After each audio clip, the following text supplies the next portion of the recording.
Hi, everyone. I'm Sandra Ingerman, and welcome to the Shaman's Cave. And I'm Renee Baribeau, and we are really excited to have you back for part two of our conversation that we started last week. And now we're going to continue it. Sandra, you want to give it a little intro?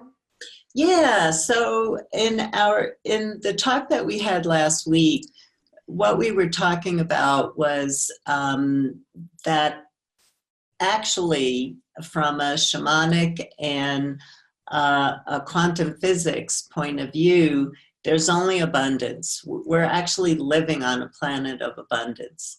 And that scarcity consciousness is actually a man-made belief.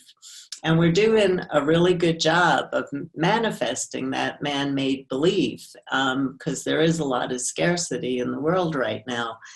And so we talked about that actually we live in an abundant universe, and in that way we can join together to manifest together as local communities, as families, as friends coming together, by ourselves, as whole communities. And I gave an example of that last week. And so what happens when we get lost in scarcity consciousness is all of a sudden we find ourselves embroiled with jealousy and envy because, you know, here we are, we believe there's not enough for everybody, and we look around and we see our friends manifesting health and we're still sick, or our friends just got this amazing job or this amazing opportunity. Why doesn't anything like that happen to me? Or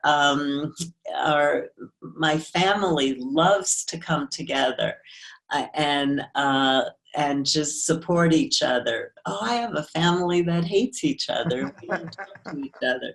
So all of a sudden, we're with our friends, we're with our loved ones, or we're watching a podcast, or we're watching some lecture, and we start to feel this heat rising inside of us of anger and jealousy and envy of, who is this person to be able to have all of this? And I don't have any of it. And so that feeds in to the whole issue that we talked about last week about scarcity. Because why would you be jealous or envious if you knew that you can get the same things that your heart desires that might look different than what other people have manifested, but you have the ability to get what your heart desires. Wow, there's just so much food there for thought. When I was doing the steps in AA, and I go back to that a lot because I think that step work, that inventory work is so crucial in order for us to develop. But she talked about the difference between jealousy and envy. So I thought maybe before I'm going to call to a wind here to get us started instead of a process at the end. And what happens is jealousy is somebody has something that you believe you need, right? And then when we're envious, it's even like, if you might, the jealousy, you might want that and you might think you need it, but the envy is when somebody's got a car in the driveway that you want for self, but you don't even really need it. Then it's just like, that's like even kind of a lower level of need, want, I guess. But so when I think about that, it's like, well, do I even really, want that car? No, but I'm just envious that they have it and I don't. So you could think about that. But what's really funny is I said to Sandra right before we started, and they're like, let me call in a wind here to see what wind wants to come and work with us on this show. And what's always surprises me, and I don't know why I get surprised each and every time, I guess this is the childlike quality I have, is that in our last show, Sandra took us on a journey to the void, which to me in the place of the north, the spiritual, the community, the service work we do. Well, recently, and I never until this year started to think about it this way, but that the cardinal winds are in opposition to each other. And the wind that I pulled for today is the cardinal wind of the south, notice. And it's about our emotions, needs, and desires. So what better of a wind to call in here to really get clear about, how we respond and what we believe we need and what we desire, that jealousy, that envy. So let's call to notice to actually open us up for this conversation. How does that sound? That sounds great. I'm going to call to this wind 3 times. The first time, really get yourself centered with the earth. The second time, call to this south wind so that through this conversation, you can become more aware of where you think you're not getting for yourself. And then in that third one, we're going to put an energy bubble around us, a popo that they call in Peru, so that we're all in a sacred space together about this conversation.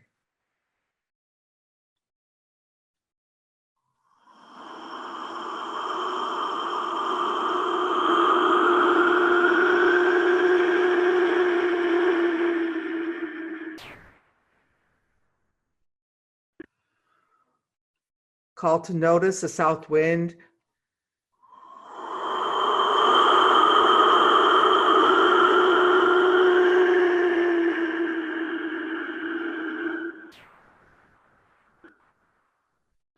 And let's put this energy bubble around ourselves so we're not in too much judgment about our human needs, desires, and wants.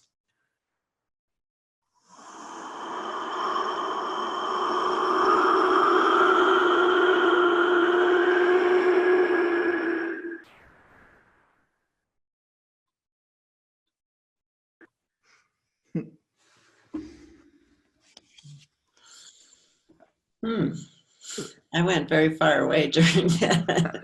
I know, it's amazing how quickly these winds are so expedient. The wind was kind of laughing at me saying, "Oh, you silly little humans."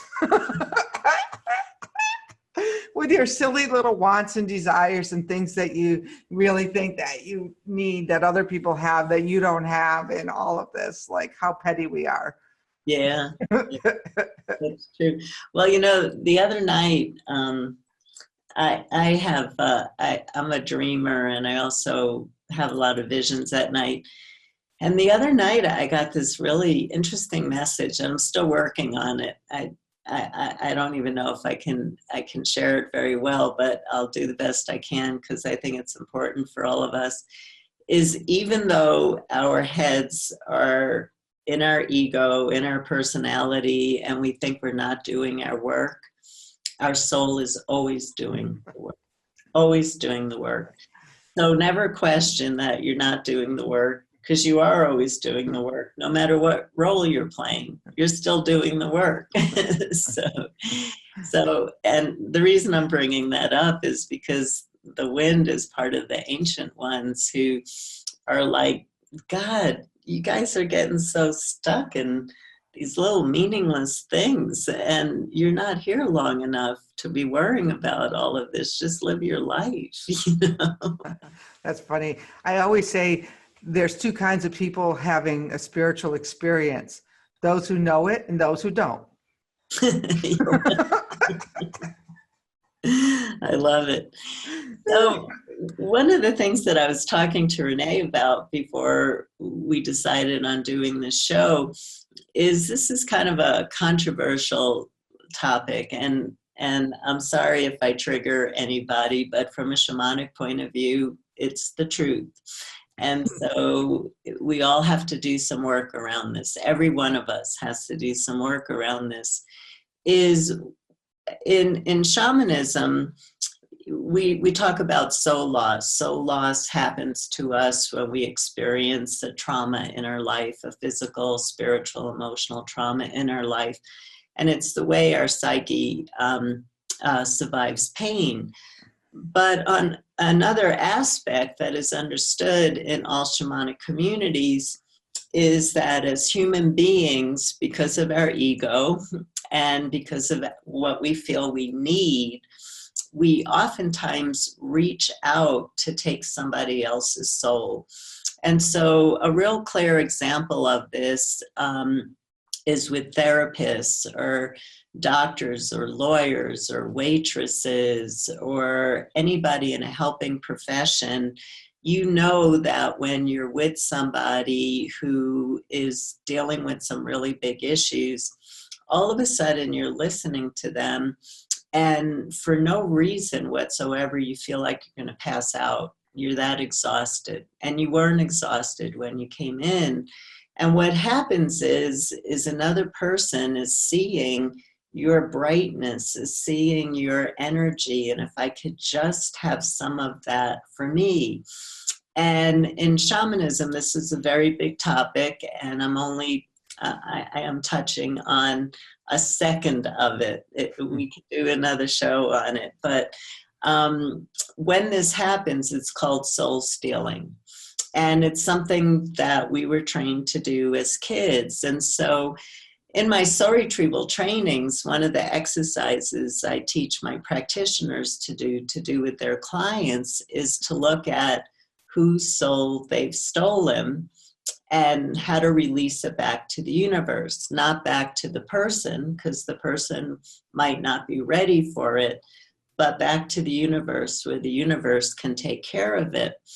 And so what I teach in my soul retrieval trainings, which I want to focus on right now, is every single time you experience jealousy, you have stolen somebody else's soul.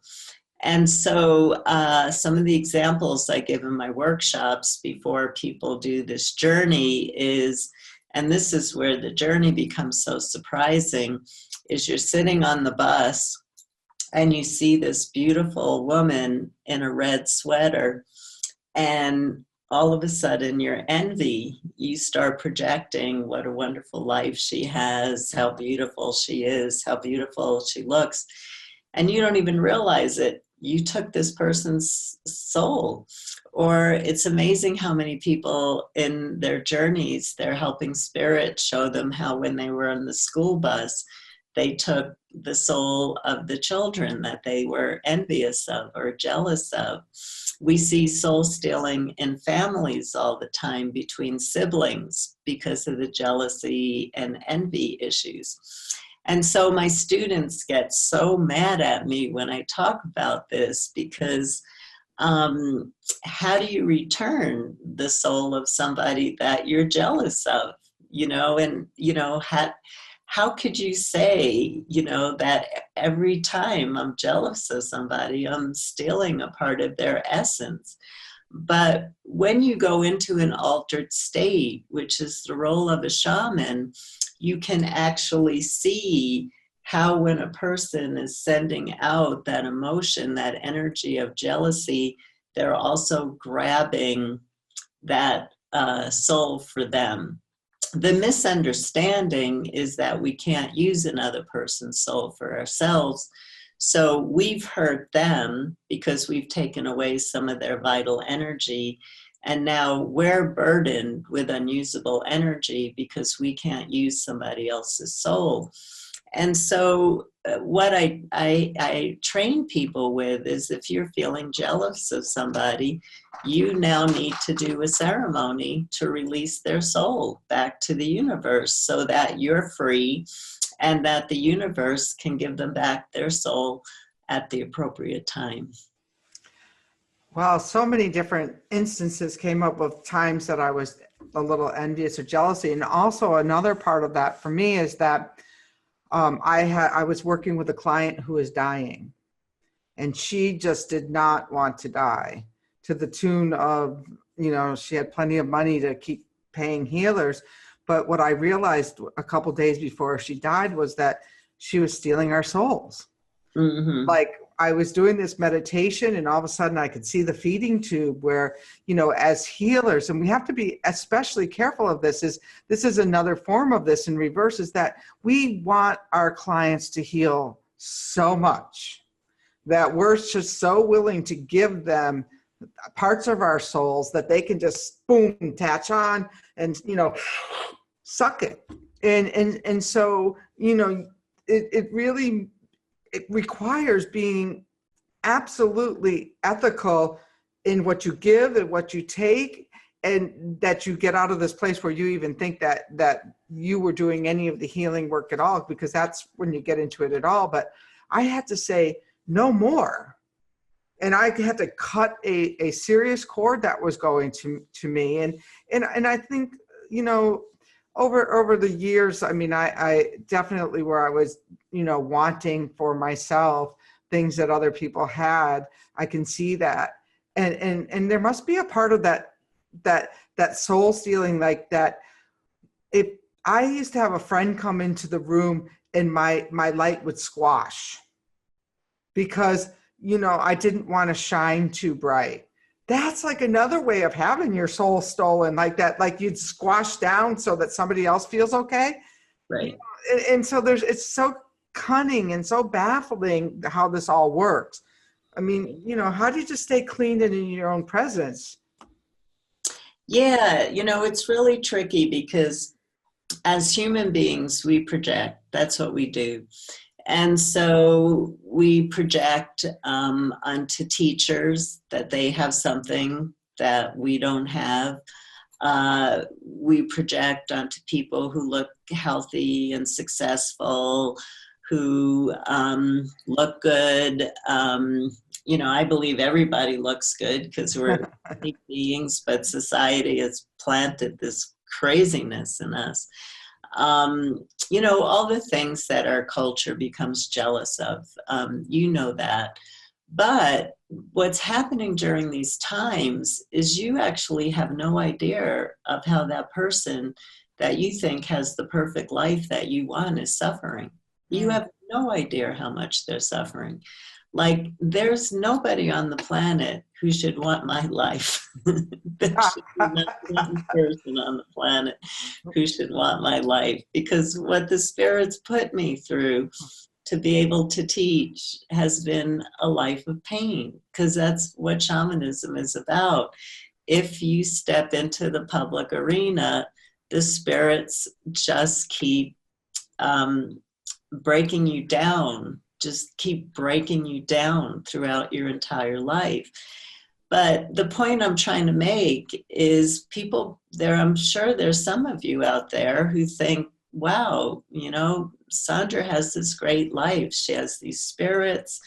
The trees are outside. She has a wonderful husband. I do. I'm incredibly grateful for it. But people don't know the rest of what's going on.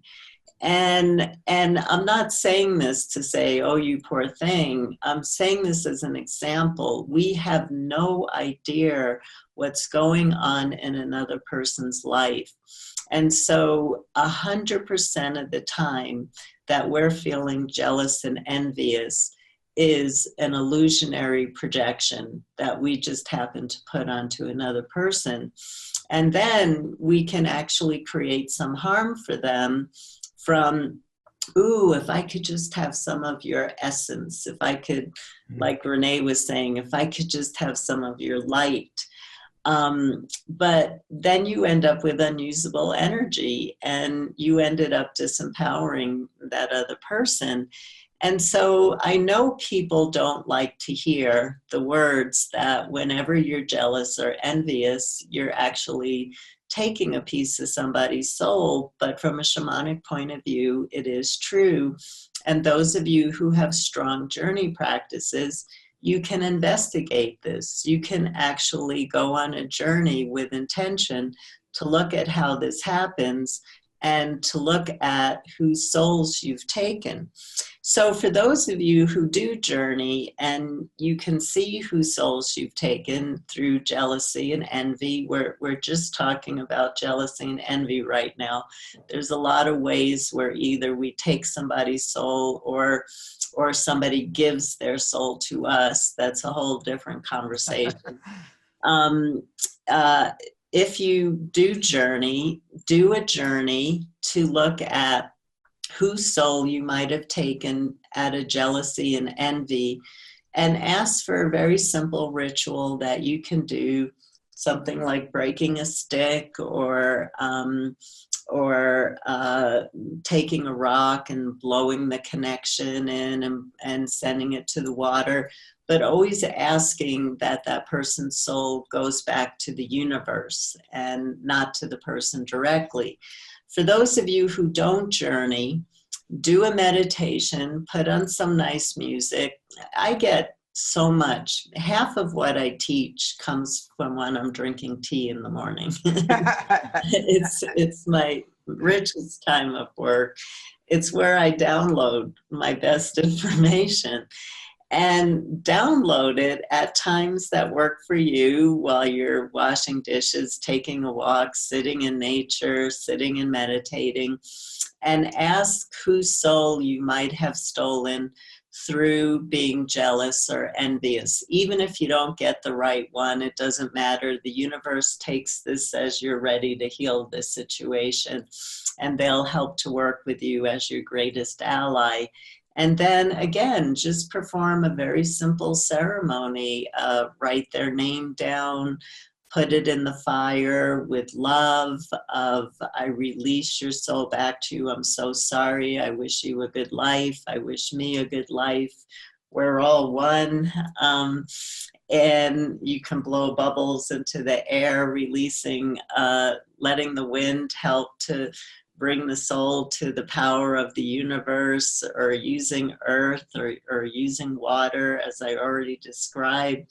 But do something, and you will, I promise you, not only will you notice a difference in your energy, but if you're still in contact with the person whose soul you stolen, or wasn't a stranger on the bus or in a restaurant, but you know this person, it's amazing. I have hundreds of case studies of the second the ceremony was done, that person calls up.